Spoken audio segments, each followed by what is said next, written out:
Episode 4, The Awakening. Audrey breathed heavily in her tear-soaked pillow.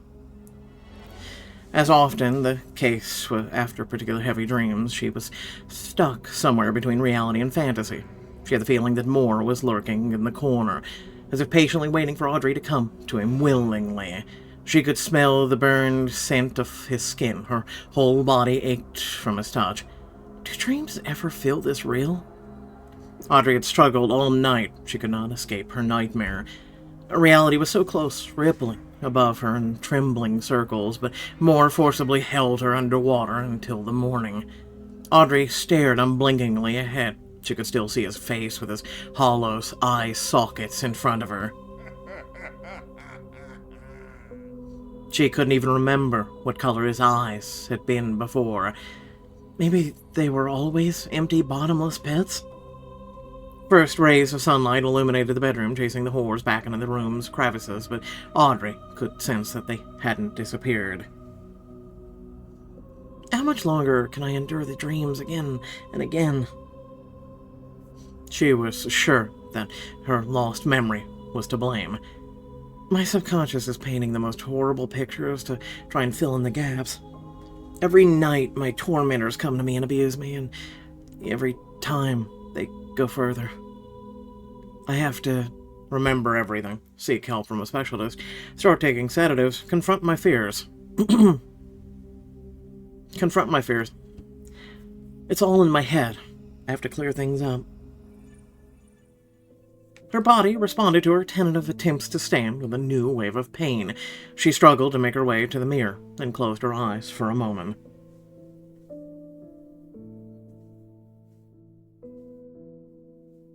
She knew she was in for an uphill battle against the dark circles under her eyes and her tired appearance, but the mirror managed to surprise her. There were small bruises in the spots where an eyeless Moor had touched her in her dream. Am I injuring myself? The red marks on her neck and arms weren't very noticeable, but they were enough to scare her. No, I can't just leave things like this. Audrey didn't want to seek help from her former colleagues at Goodlam.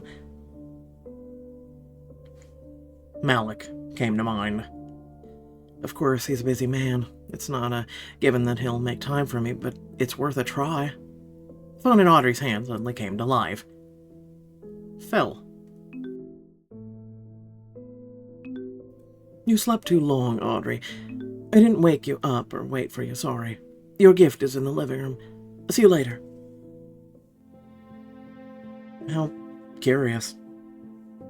Before going to investigate the mysterious present, Audrey decided to ask Malik if he would see her today. He replied to the text in a usual Lanic way. He promised to pick her up in an hour. I need to wash all these nightmares away. Perhaps, still thinking about the upcoming meeting with the professor, Audrey chose an interesting outfit. We have Slacker, where you can look like you're a student. Morning class, first lecture, diligent student, professor's pet. Okay, that's not too bad looking, I'm not gonna lie. Get everything. I'll stick with morning class.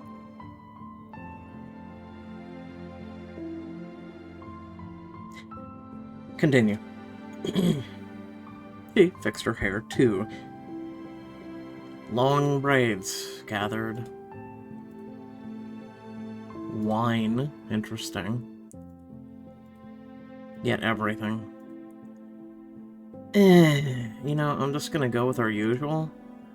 Not going, hello, schoolgirl, how are you? You wanna know something cool? That, right there. If you're in the dressing room, right, to change your character, just pro tip. When it flashes lightning, there's someone watching you in the window right there. It's cool. She limited breakfast to a modest cup of coffee. She's me, just like in college. Audrey quickly gulped down the invigorating beverage and then ran to the living room. She looked around, searching for a clue as to where Fel had left the item, but when the gift greeted her with a cheerful chirp. An ortolan? The tiny yellow bird sat in a cage waiting for its new owner. Huh. The fragile creature tilted its head curiously, beckoning Audrey closer. Did Phil shut down the illegal activities of that wretched restaurant and decide to give me a condemned bird? She couldn't stop thinking about the fate that the bird had avoided thanks to her savior. The fates we both avoided. It's a good thing that you don't know what was threatening you. Audrey didn't think too long about what to do next. She immediately took the cage to the garden.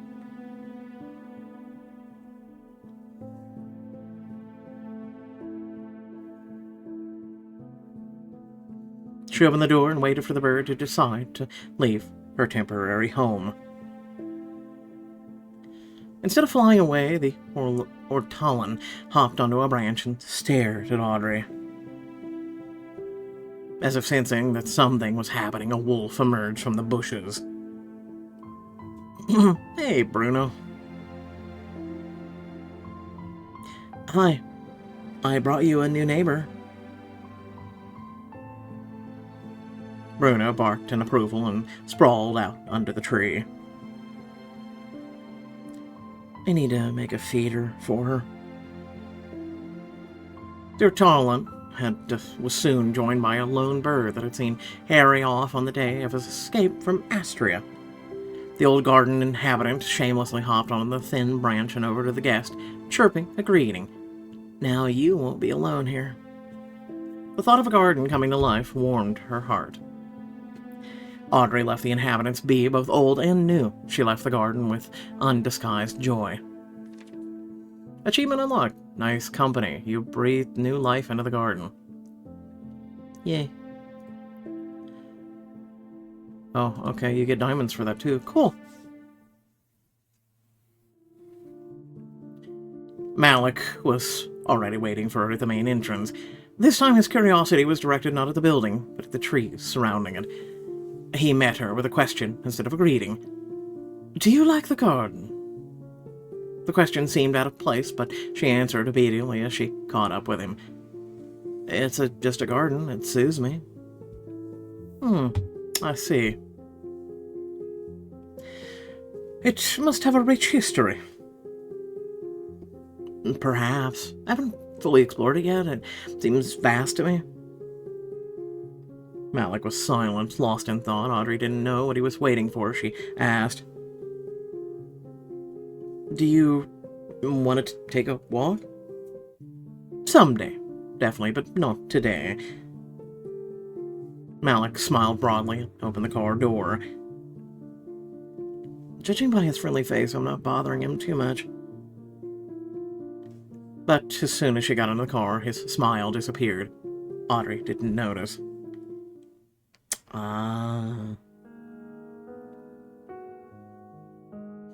The professor apparently had no other appointments that day. Even the reception area was empty. The absence of the receptionist behind the door was both unsettling and exciting. It made Malik's guest seem important.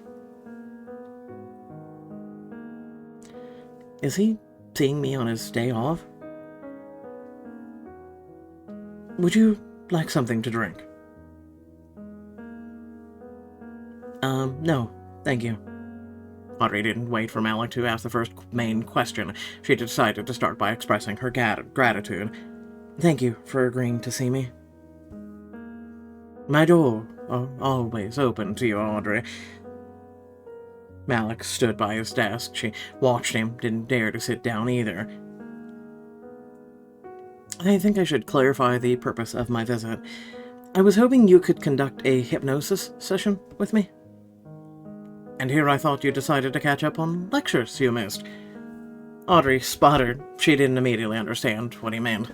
His gaze glided shamelessly over her curves, cluing her in. Interesting choice. Makes one think. About what? About the lessons I could teach you. His offhand remark almost jumbled all the thoughts in her head.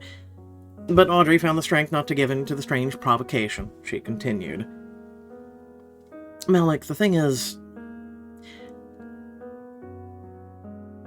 my world is changing. It's changing so fast that I can't keep up with the whirlwind of events. Everything around me has turned into one big mystery. I can't put this puzzle together, and most importantly, I'm missing the most crucial pieces. All I know is about what happened to me in the burned village is what Mikhail told me. Raphael assured me that my memory would return, but so far it hasn't. He was unable to suppress a smirk. He asked, Did he? Does he have it somewhere in his possession? If it was a joke, she didn't find it funny. I have to remember, and I don't have time to wait. Are you that eager to dive back into the nightmare you experienced? It's all about getting rid of my nightmares. It's hard to explain what's happening to me in my dreams. He stepped away from his desk and approached. Nervously, she took a step back. Her calves bumped into the cool partition. Are you afraid of your own subconscious? Malik said this with a sneer that stung her pride. I'm not afraid of my subconscious. I hurt myself in my sleep. This morning I found bruises all over my body. I almost suffocated. You're losing control of your life. You said so yourself a moment ago. Should I tell you that self-harm is common in such situation? She felt like a stupid student. She bit her lip. I'm not trying to regain control in that way. I do this when I'm asleep. It's different. Are you sure the marks were really there? The question was the last straw. She almost hissed in response. I'm not crazy yet. Did I say that? No, he does have a point, though. Malik came closer. He reached out and casually flipped her hair back over her shoulder. Were the bruises here? Audrey understood that she had to come to him of her own free will. Not to a friend, but to a specialist. His behavior should be viewed as that of a doctor. He's asking the right questions. He's not doing anything inappropriate. He just wants to make sure I'm not lying to see for himself. He was too close and it was... Yes, they were on my neck. Malik lowered his eyes to the fabric and leaned forward. Can you show me? It is impossible for her to see him as only a doctor. Her face flushed at the suggestion that she expose herself a little. Malik savoring her embarrassment, he made her blush even more by clarifying, Just the neck, Audrey, nothing more.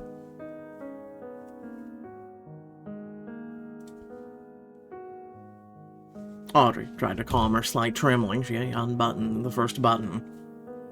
Without breaking eye contact, she unbuttoned the second one. She waited obediently for Malik to say he saw the bruises to tell her to stop. He didn't. But at the fourth button, she was interrupted by his cool hand.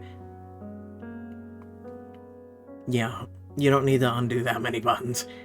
His hand rested on her collarbone so naturally and unexpectedly that it took her breath away. His fingers slipped underneath the fabric. They brushed roughly against her skin and pulled the collar down. Audrey felt a rush of heat. Not just from his touch, but the way he looked at her. Malik gazed at her shamelessly, not hiding his interest. And although his hand rested chastely on her naked shoulder, her whole body burned. There's nothing on your skin. Not knowing why, Audrey replied in a whisper. That can't be. His fingers slid up to her neck. They covered it gently, mimicking the position of Moore's hand in her dream. For a moment, she thought Malik resembled a serpent. But with his smooth movements, his predatory gaze, and his words full of hidden temptation. Audrey, it's not that easy to leave marks on the skin. I don't think you could squeeze your neck with that kind of force and not wake up. With what kind of force? Do you really need to be told? Oh. The room filled with a sound that was either a soft, short laugh or a sharp exhilaration. Do you want me to show you? Audrey responded before she fully realized what Malik was offering.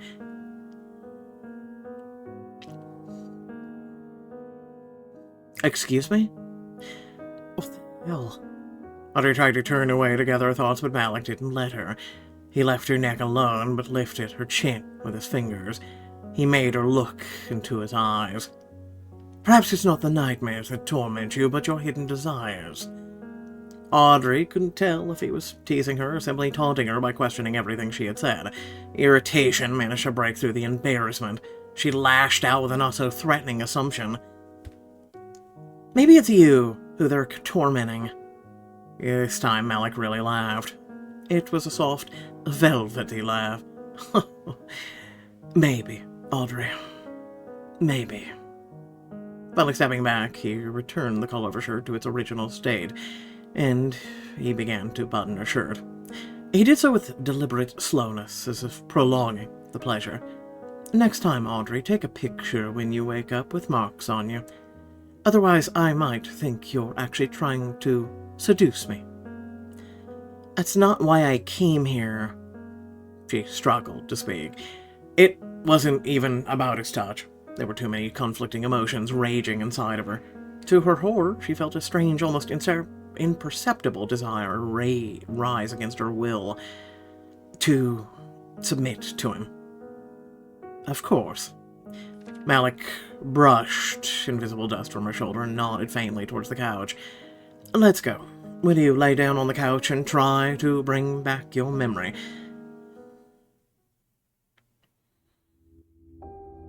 Audrey walked over to the window and obediently laid down. Her skin still burned from his touch. It was hard to focus. Relax, Audrey, and listen to me. It only took a few minutes to slip into the trance. Her body longed to find the answers to the questions. Picture Ruth. You haven't seen each other in a long time. She smiles broadly at you, eager for a hug. She smells of green tea. You press closer to her. Now you catch the light berry scent of shampoo coming from her soft hair. Bro, what? How would he know these details? How do you feel? Audrey felt awful. She felt that way the whole time she allowed herself to be guided by the professor's voice.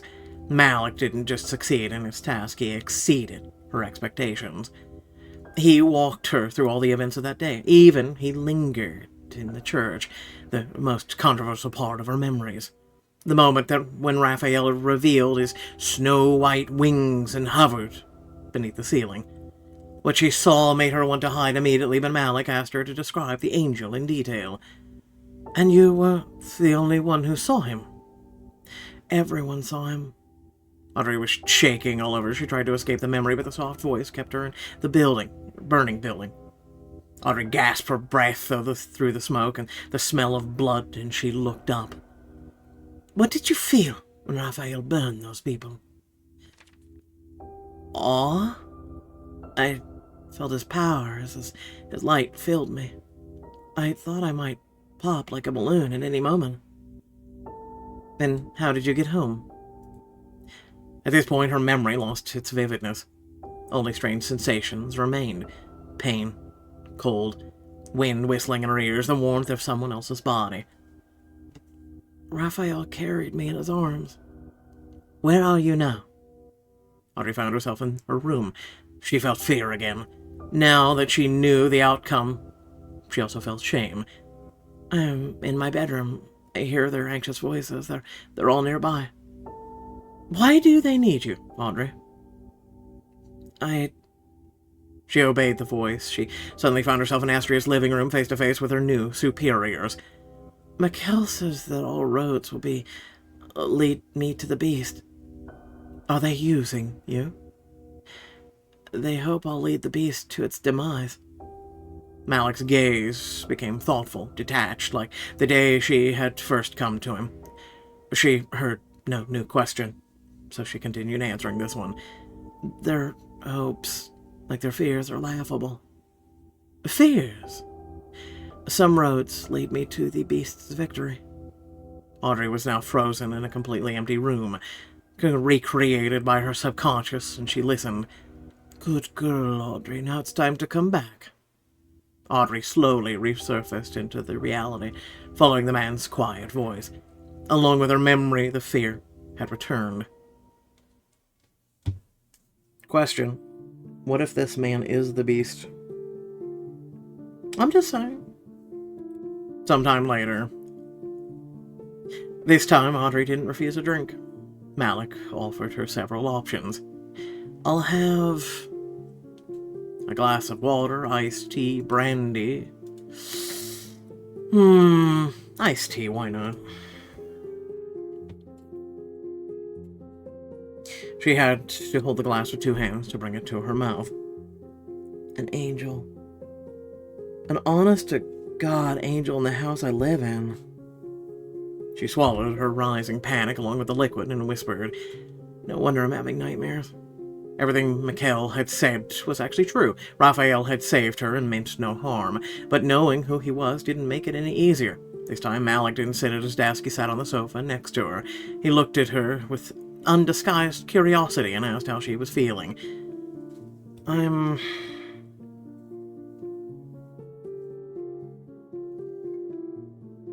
hope you're not planning to put me in an asylum. I've heard stories far more fantastic than yours, Audrey. So what if you saw an angel? It's much more intriguing to listen to people who have seen the devil. Audrey played along with his mood and smiled crookedly. He really thinks I'm losing my mind, but maybe I am. Audrey squeezed her eyes shut and tried to erase the image of Raphael. The vision was frozen in her mind's eye. She didn't doubt the reality of what she had seen, but she couldn't figure out how to live with it. Audrey looked at Malik and remembered her friend. Ruth really betrayed me. She was ready to hand me over to those fanatics. She suddenly wanted to go home to Astrea to safety, and it's to never leave its walls again. I almost died. I was really ready to give up on my life. The room was silent for several long moments. Finally, Malik seemed to make some kind of decision. He stood up. I'm going to give you some sedatives. They'll help you sleep peacefully. Of course. Who's doubted? Audrey didn't stop him. She silently accepted the bottle of pills from his hands. Take them. You can take one right now. They won't take effect immediately. The printed name was familiar, but Audrey was reluctant to take the medication. I have a hard enough time waking up as it is. What if the nightmares don't go away? The awkward silence was broken by her phone. It beeped loudly with a message from Mikhail. It looks like I have to go. A new assignment. Yes, I have to leave. She shoved the bottle into her bag and got up. I'll give you a ride. No need. I'll call a taxi. I insist. Clearly you can't be left unattended for even a minute, Audrey. If you go missing, your colleagues would tear me apart. It was hard to believe that someone like Malik could fear anyone. And it was even harder to believe in his concern.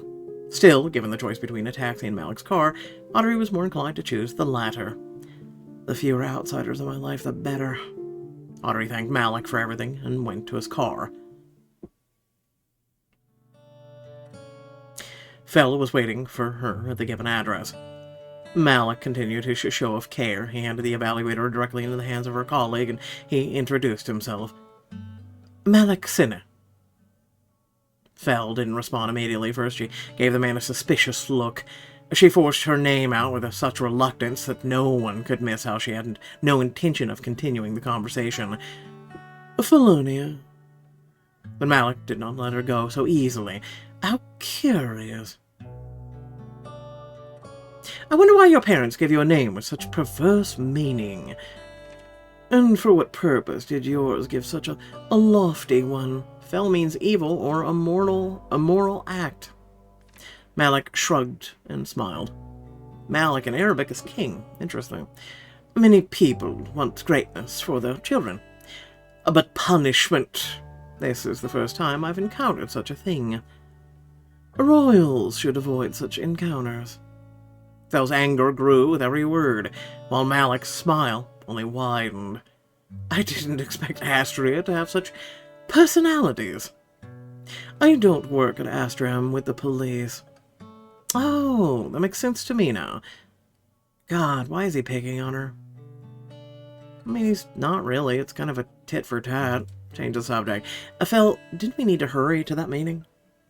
Yes, Audrey. Let's go. Thanks for the ride, Malik. Well, it was nice meeting you. Didn't let Malik continue this strange conversation. Instead of a handshake, Malik offered Fel his business card.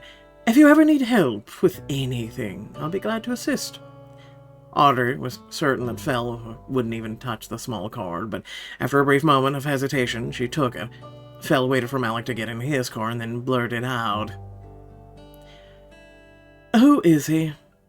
Audrey wasn't quite sure how to describe him. "He's helping me and Mikkel. He's looking for anything related to the beast, and he also helped me recover my memory today." Fel didn't ask anything more. She simply nodded and walked towards the house. So she's not at all interested in what I managed to remember? Realization struck her quickly. It grew into a burning resentment almost immediately. Of course, at Astrea everybody knows everything, and no one tells me anything directly. Wait. Fel turned reluctantly and waited. She was bracing herself for something. "You knew Raphael was an angel, didn't you?" "I did." "And you didn't tell me." It's not really her secret to tell. Fel chose not to answer the rhetorical question at all. The resentment turned into anger. "Who else lives under the same roof as me? Who are you, really?" "Certainly not an angel." Audrey was angry at everyone around her and ready to cry with frustration. "Why wouldn't you just tell me?" "Yes, I probably wouldn't have believed you, but at least it wouldn't have been such a shock." "It doesn't matter, Audrey." "What else can you all do? What else are you hiding from me? Did my memory disappear on its own, or was that your doing?" Fel met Audrey's aggression with her own. "I didn't do anything to you. Raphael erased your memory so you wouldn't lose your mind. You're barely holding on as it is. Do you think it was a bad decision?" "But it's my memory. Mine." "You're just a human, Audrey. Weak, incapable of handling everything at once. The only reason things are kept from you is to protect you." Audrey's anger slowly began to fade. Shame took its place. Fel noticed the change in the evaluator and almost also calmed down. She began to speak more softly. "They really could have told you sooner.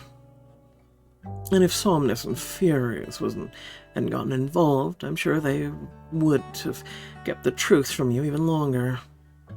Still, Audrey remembered the feeling Malik had brought back all too well. The primal fear she had felt that night was nothing compared to what she felt now. All right, maybe there was some sense in it, but damn it! Angels, demons, am I really supposed to accept this? Come on, Audrey, please. Let's leave this tough conversation for our boss. He started all of this. Audrey had almost forgotten the main point. She caught herself. Where exactly are we going? To Emma's. We're going to talk to her father. The image of the miserable, frightened young woman from the club immediately came to mind. Audrey was afraid of the answer, but still she hesitantly asked, Did something happen to her? No, Mikkel just wants to know more about her father. If I remember correctly, he owned the Bioinfinity startup? Yes, he promised people a cure for death. So you become a vampire, question mark? Anyway, he's already served time for his financial scams. Do you think we'll run into another fanatic? I don't think so. Emma mentioned that her sister used to go to the church. The women stopped in an old house that clearly needed repairs. Fel couldn't find a doorbell, so she knocked. A man with a downcast, gloomy face opened the door. You're early. Emma isn't ready yet. We're from the police. Audrey had never seen deep grief disappear so quickly. It seemed that the one sentence Fel had replaced with a man's sorrow, with genuine disgust. I've nothing to say to you. I've done nothing wrong. Good for you. But we want to talk to Emma. What's wrong with her? Fel sighed irritably. She made what was clearly her last attempt to keep her composure. I'd like to believe there's nothing wrong with her. We need to show her a photo of Barbara as a suspected killer to see if she saw him at the club. When the man realized the police hadn't come for him, he gave in and let the women in. "You don't have much time." "Don't worry, we won't keep you for long."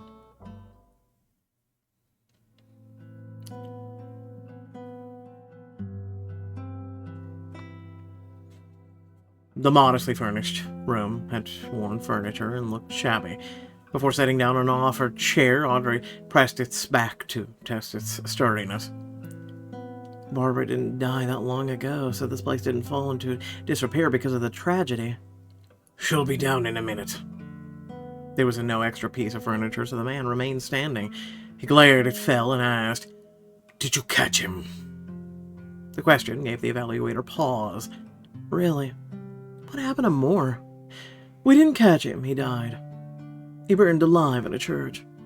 The man clicked his tongue in disappointment and turned away. Did he want to kill him with his own hands? "Does he have any relatives?" Fell seemed to be thinking the same thing as the evaluator. She smirked. "If you threaten his relatives, you'll end up back in prison." The man threw up his hands theatrically and clutched his heart.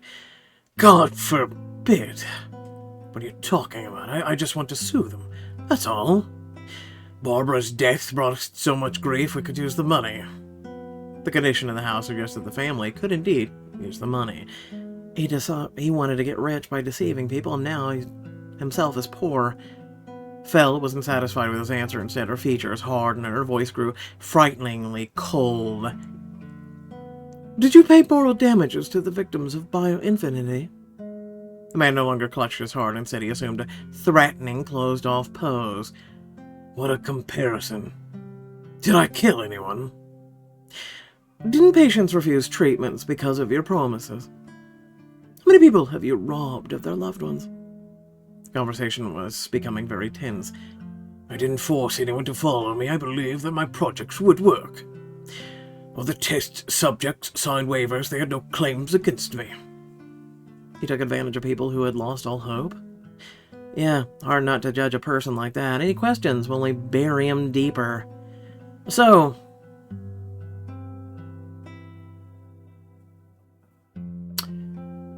you know what? Okay, just in case I only get one, did you return the money to the investors?" "I had nothing to return. It all really went into development." "So, how many people died because of you?" "Again, I didn't kill anyone. The cause of death for 6 volunteers was progression of their diseases."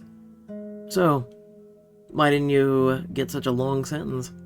"Was it long?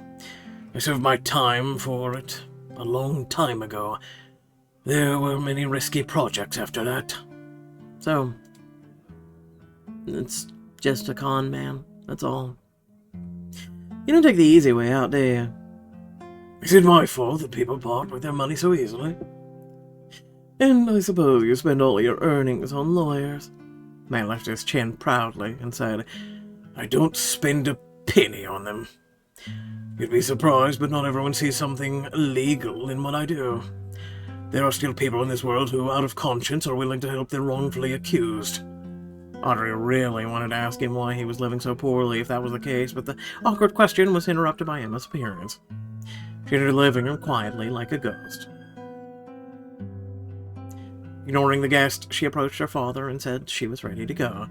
The downtrodden, exhausted young woman looking so unwell that Audrey couldn't help but sigh softly. "Emma?" Emma turned around. She looked at Audrey and fell with dull eyes. Slowly, recognition blossomed on her face as she realized that she was meeting familiar people, even if they weren't close. "It's you." The joy didn't last long, evaporated almost immediately under the weight of grief she had experienced. "She looks terrible. Where are you taking her?" "To a talk show." Emma's already slumped shoulders drooped even more. "He's milking her is what he's doing." "I don't think she wants to go." "Why a talk show?" "Emma needs to talk about how much we all miss her sister. And I'll talk about how I was against her and Barb going to that club. It's about time all those hot spots were shut down." Tears welled up in Emma's eyes at her father's first sentence. She sobbed softly and whimpered. "I don't want to talk to them about Barb. They didn't know her. They'll all say she was for going into their room. Exactly. You'll need to tell them she was dragged there by force. Tell them that your sister fought back. She tore her nails clawing at the walls. And that she was calling for you. That she didn't want to. Please stop. Emma grew paler with each word. Is he completely out of his mind? I don't think she should go with you. Who are you to say that? I'm her father. Maybe I should decide what she does and doesn't do. Fell supported the now speechless evaluator. Maybe Emma should decide what she does and doesn't do. She's an adult, isn't she? Emma, do you want to go on the talk show? Nobody should force you to do anything you don't want to do, Emma. Nobody. Emma trembled all over and shook her head. Excuse me, but we're getting paid a lot of money just for one episode. I don't see the difference between her crying on a camera and crying in the bathroom. Audrey felt like hitting him. Oh, can I please? Defend Emma. Emma made it clear that she doesn't want to go. Are you going to force her in front of the police? The man immediately lost his temper and tried to reason with his daughter, but Fell's angry glare made him back off. There was a knock on the door, and there were no more time to argue over money. Emma will come to see her senses. If not, then tomorrow, after all, I'm all she's got. Go ahead, play the guardians for now. Slapping a mask of grief back on his face, the man hurried to the reporters already waiting for him. The unpleasant scene left a bitter aftertaste that everyone wanted to get rid of. All subjects seemed heavy, but talking about trivial things felt out of place. Audrey chose the lesser evil. Did your father lose everything? Lose? He didn't pay anyone a single cent. The glance that Audrey cast around the room spoke for itself. Emma hurried to explain. He has money. He just doesn't like to spend it. He never has. The sparsely furnished room was devoid of any personal valuable items and confirmed the young woman's words. Not even any pictures. He didn't even bother with them because he didn't need them. My sister and I worked part-time together as waitresses after uni. We wanted to move out one day and live together. We didn't have much and didn't make much, but we confronted or comfort ourselves by saying that modesty teaches us to be selective in everything. We chose the best club and didn't go anywhere else. Barb bought herself such a gorgeous dress. It took her so long to pick it out. She looked so beautiful in it. Unable to stand any longer, Emma slid to the floor. She curled up just like the day Audrey found her. We should have just stayed home. We should have stayed home our whole lives. Then she wouldn't have died. Audrey sat down next to her and let Emma lean on her shoulder. Fell brooded as she tried to come up with a solution. Where's your mother, Emma? Emma replied in a muffled voice without lifting her head. She's upstairs. She hates me. She blames me for Barb's death. She's grieving too, Emma. I know, but she didn't say it to my face. She doesn't say anything to me anymore. Not a word. She doesn't even look at me. Emma sobbed and burst into tears. Shh. Audrey hugged the young woman and waited patiently.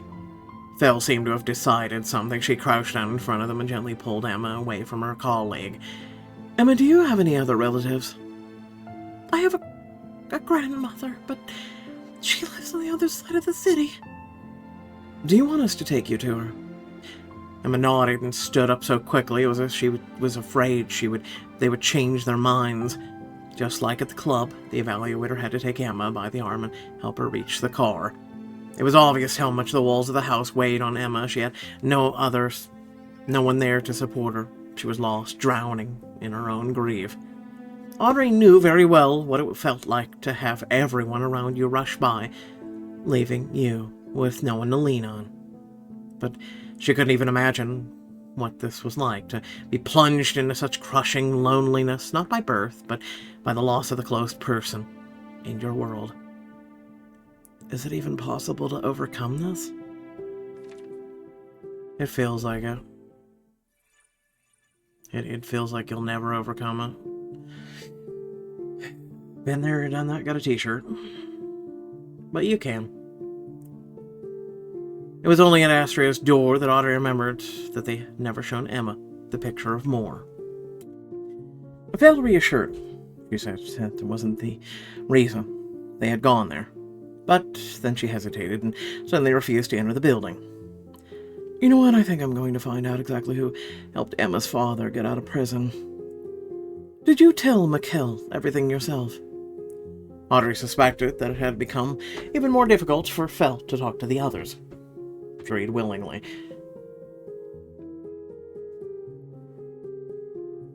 Audrey looked at Mikkel, but couldn't stop thinking about something else.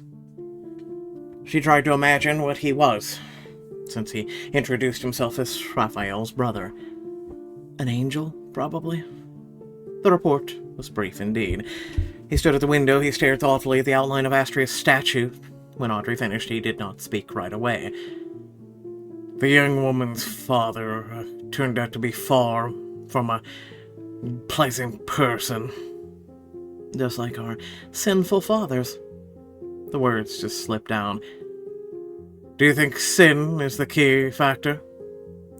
Moore told me it wasn't about us, the victims, but about our ancestors. All they needed was our blood filled with their sins. Mikkel turned away from the window and looked at her with respect. Yes, it does confirm my suspicions. Thank you for sharing, Audrey. Now, will you share something with me? Of course. Mikkel looked away from the gloomy garden and turned to her. He clasped his hands together. Audrey didn't want to sit while he was standing, so she approached him and stood beside him. What do you think was your father's primary sin?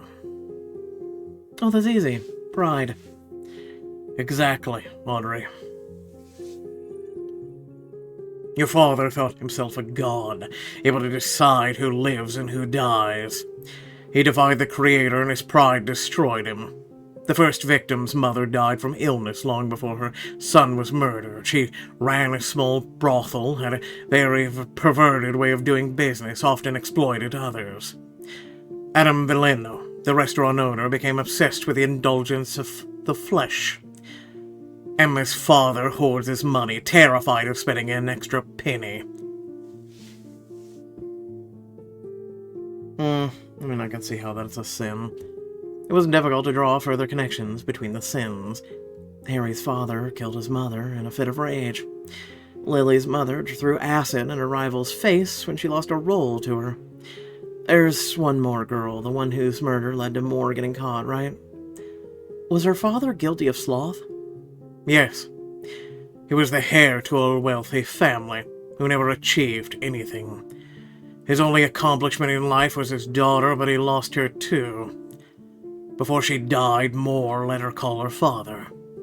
But he was neglectful, wrapped up in drugs, so he didn't even pick up the phone. It all sounded more or less clear, but something still nagged at Audrey. Emma's father is certainly a jerk, but I doubt he's the greediest man in the world. And there are so many people prone to sloth these days that you could hold a casting call for the best example. There's definitely something more to this, and I think we're getting close to figuring it out. Mikkel smiled and allowed himself to relax a little. Audrey followed his example. She tried to find a silver lining in all of it. So, since there are 7 sins, does that mean that there won't be any more victims? They're apparently not looking for replacements. If they were, we would have found a body with a mark by now. They need you. And Harry. And what happens if they succeed in sacrificing all 7?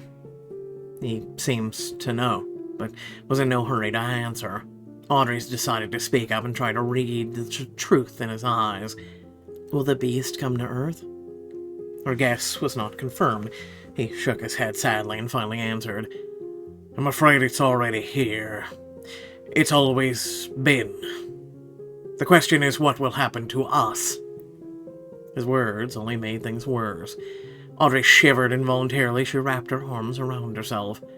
For the first time, the thought that there was an angel on her team brought her some comfort.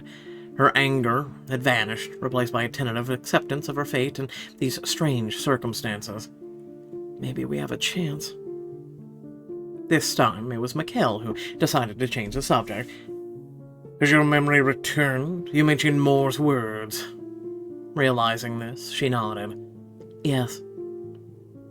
And you didn't even try to bombard me with questions? There are too many of them.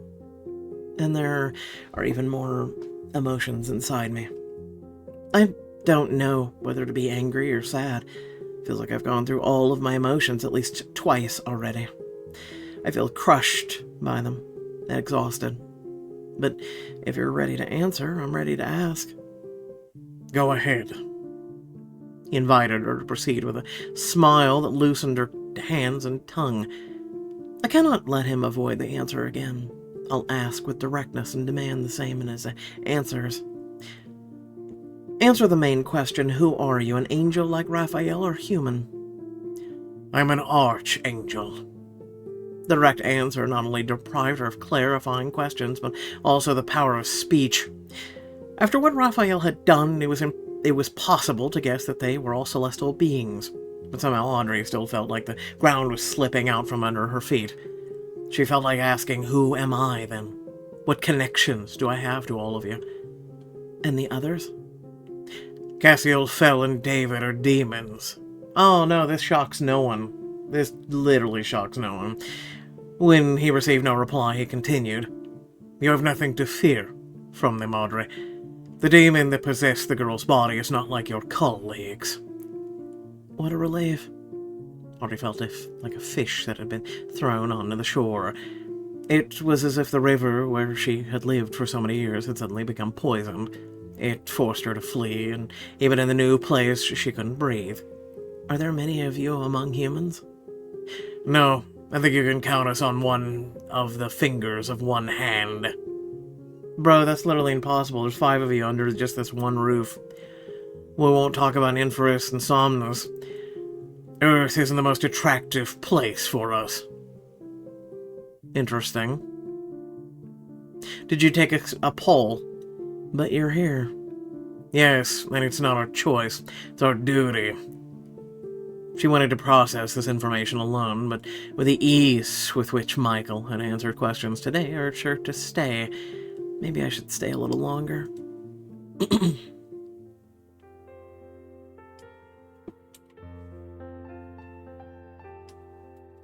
He waited, ready to help her accept this new world.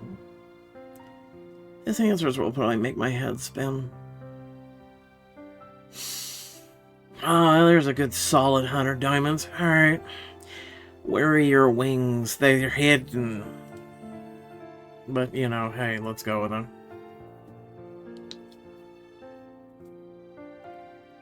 And he just makes them poof appear. Alright, got him. They're always with me.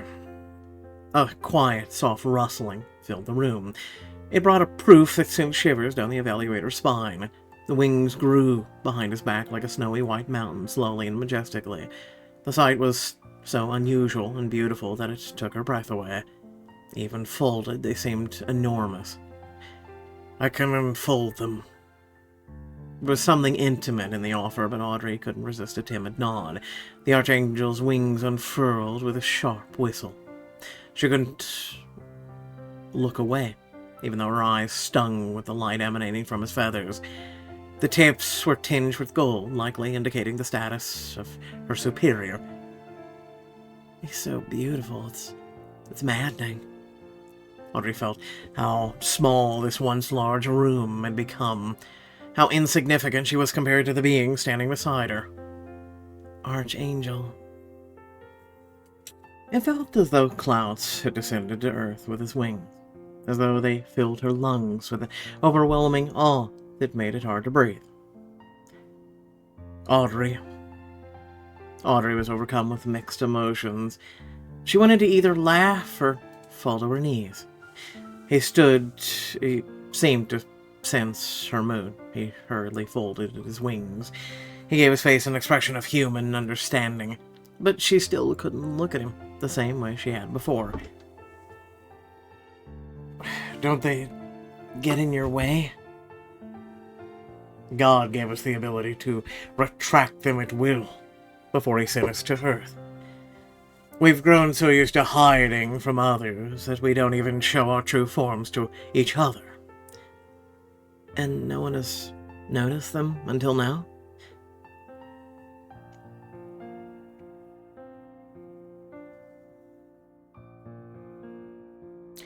We control this process well. But sometimes someone might see a feather that fell from a wing.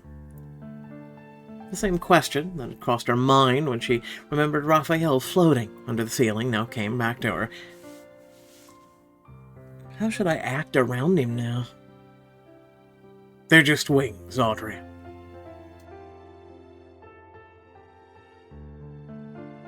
And you're just an archangel. Always answering my thoughts. He pursed his lips guiltily, like a thief caught red-handed. I can't read minds, Audrey. It's just sometimes your thoughts are too loud. I'll try to think more quietly. It's better to speak up and please don't retreat into yourself. All of his requests seemed like nothing more than a farce to Audrey. The wings behind his back convinced her that if her boss wanted something, he would take it himself. Her thoughts or memories or obedience or loyalty, even her pain. He sensed the tension building up inside her. He stepped closer. He held out his hand. When he met no resistance, he took her hand. There is a gulf between us, Audrey. It is foolish to pretend otherwise. Our lives are measured in millennia, while yours are measured in years. But the feelings we experience are similar, and that unites us. I get scared, too. I get hurt, too. Like you, I look to others for support, and like you, most of the time I don't find it. He squeezed her hand a little tighter and looked into her eyes. Look at my hand. That is always extended to you. Don't look at my wings. And then we can handle anything. Do you trust me? For the first time, there was nothing but warmth in his eyes. Audrey nodded. She accepted him as he was and promised herself that she would remember that look, no matter what the future held. Thank you. He released her and tactfully stepped back. You can still talk to Mikkel. His answers will probably make my head spin. I like how he keeps the wings how they are. How did you end up at Astrea?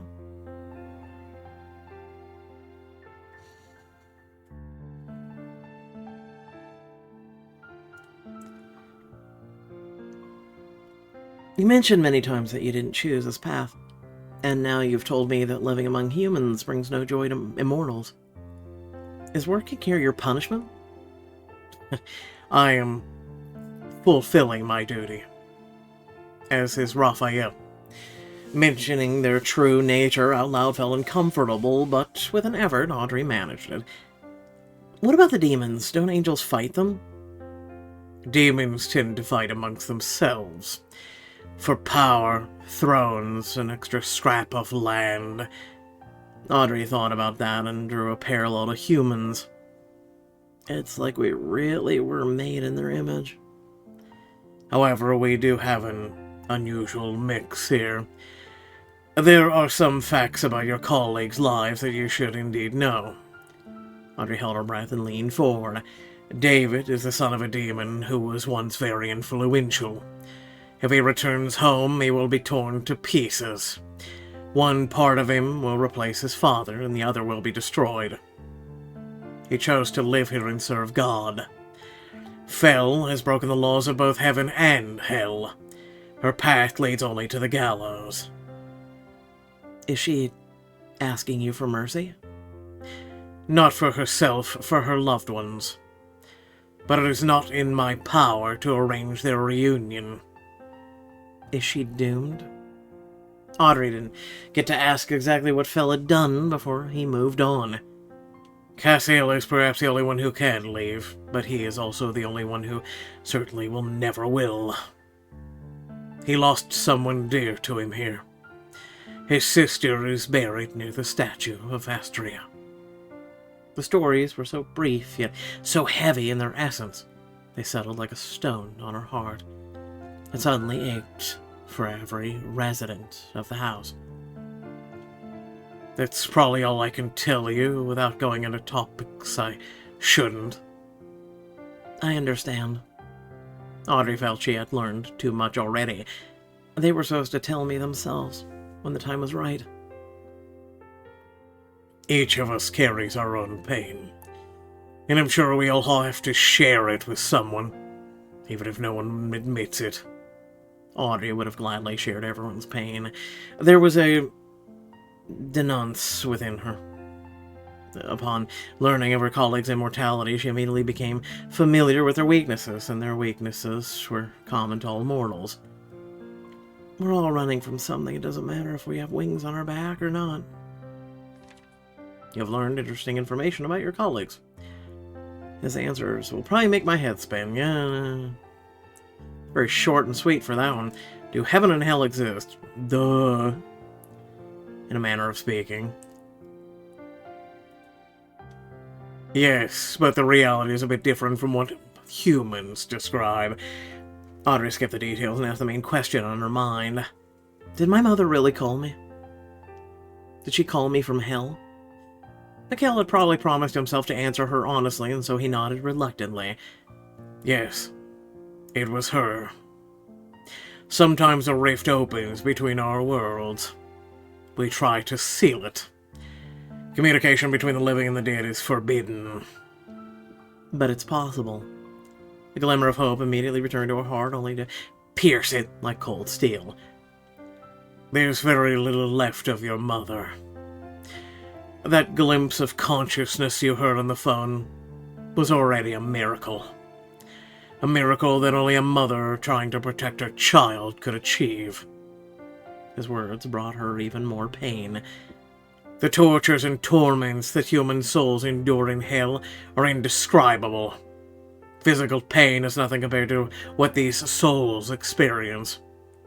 Mikhail seemed to sense the effect of his words and hurriedly concluded. Your mother would hardly remember you even if she saw you. The only thing souls beg for is true death. But alas, deliverance is a joy they receive only when they can no longer feel. I understand. Thank you. She couldn't suppress her fear. So that awaits me after death.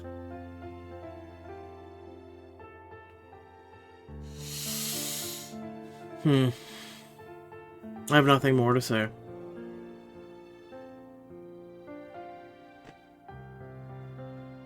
Audrey sighed heavily and finally sat down on the chair. I think I need some time to process all of this. We're not rushing you, Audrey. After a brief pause, he suddenly remembered the superiors.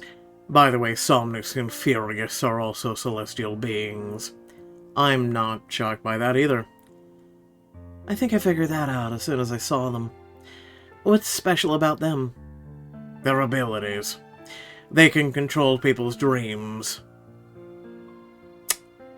And that's probably why Dummy is probably giving you nightmares. Because one of the two of them is controlling him. The unexpected news made her jump up. Can they give people nightmares? Mikhail wasn't sure what had gotten into her. He nodded thoughtfully. They want me to leave the agency, don't they? I don't think they would stoop to something like that, Audrey. She could have argued, but as usual, her boss's voice had already cooled her fervor. Have you been having nightmares? Yes, ever since Raphael saved me. I dream about the cultists. I just don't tell me it's a result of trauma. He showed only concern. I hope these dreams will stop, Audrey. But I'm sure Somnus and Furious are not to blame. The conversation went no further. The unexpected revelation was too strange. It didn't seem like a coincidence. They explicitly said that I have to leave, Astrea. They give me horrible assignments, so what's stopping them from messing with my mind if they can? Feeling drained, she bid him farewell. The word archangel rang like a bell in her head over and over. How much of the Bible aligns with his biography? You don't want to know the answer to that. Before going to bed, Audrey thought about taking the pills Malik had given her. She decided to stop by the kitchen for some water, just in case.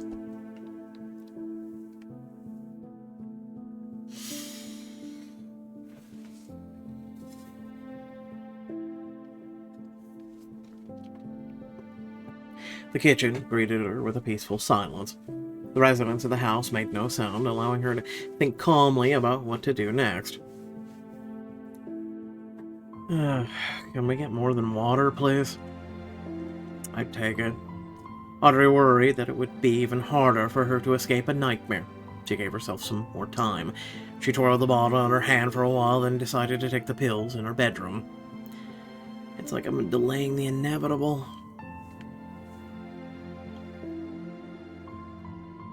But the closer she got to the bedroom door, the more her resolve faded.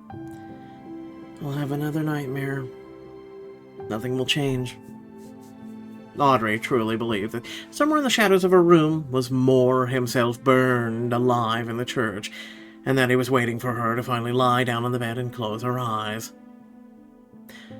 What could be scarier than reality, where she could really die? But in reality, Raphael saved me. In a dream, I'm alone with the nightmares, and no angel will save me from myself. Why are you standing still? Startled, she dropped the glass that she was holding. She turned around with such a frightened expression that even Cassiel was taken aback. She stared in a daze at the shards on the floor and then at the evaluator. He tried to figure out what he had done wrong this time. No beast needs to hunt me down. Cassiel will kill me with his habit of sneaking up behind me. At first, she wanted to yell at him, but all her words dissolved in overwhelming fatigue.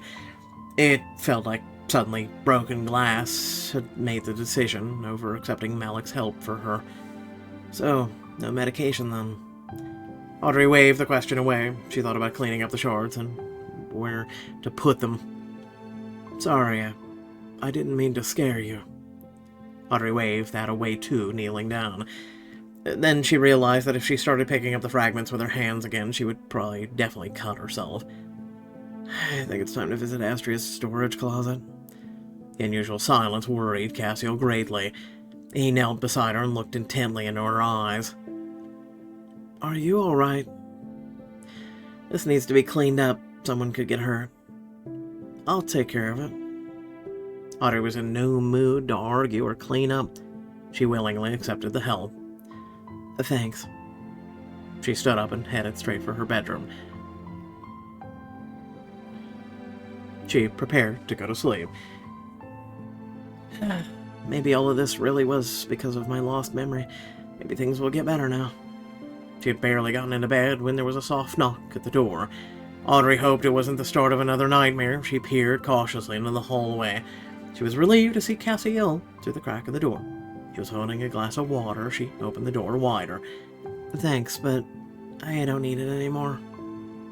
God, Audrey, it's not like I did it on purpose.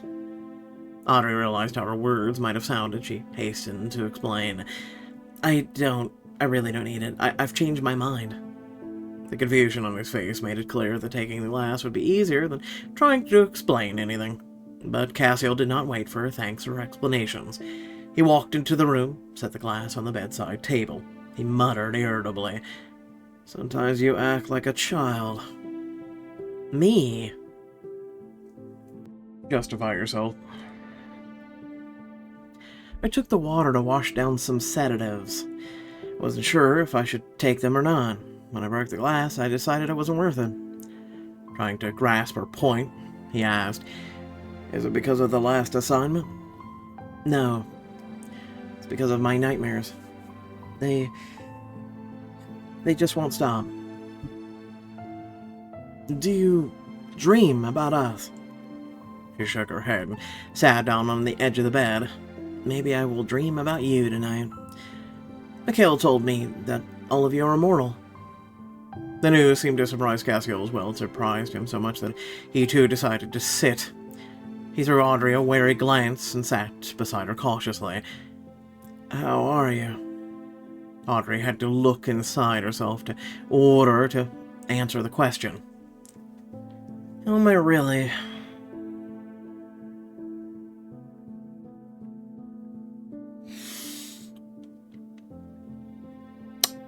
I'm fine.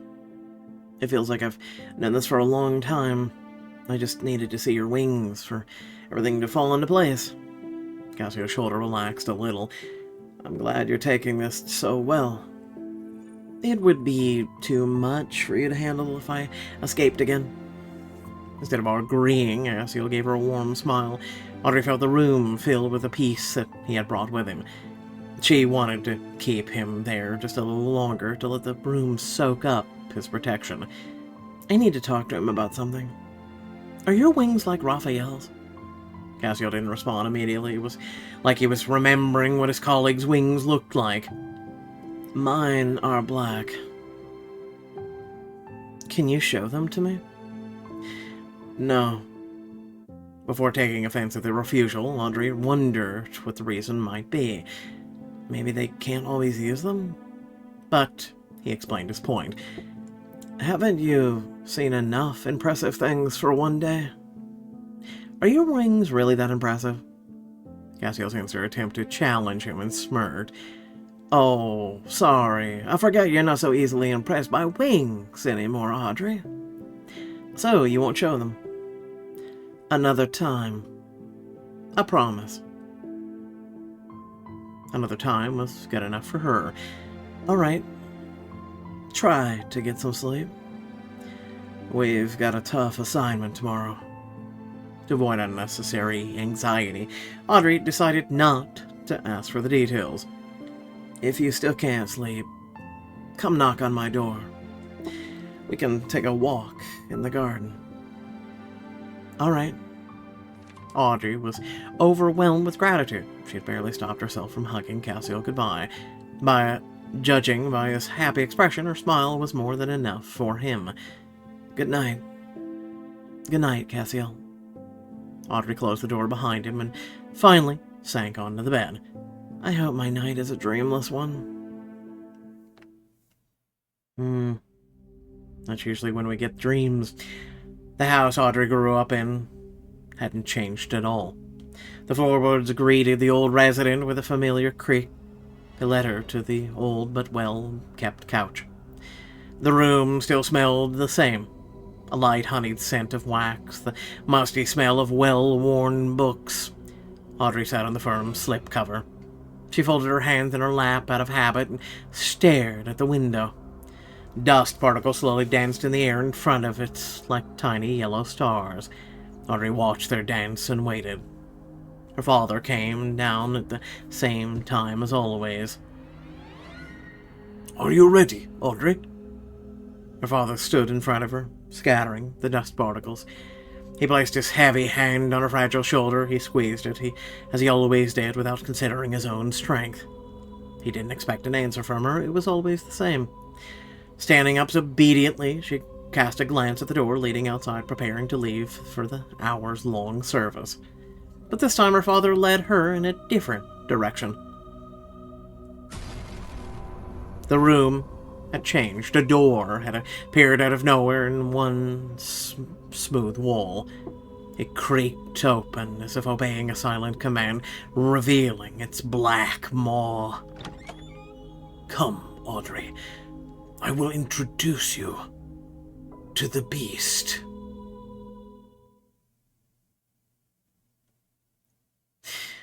Okay, so before we continue, be right back.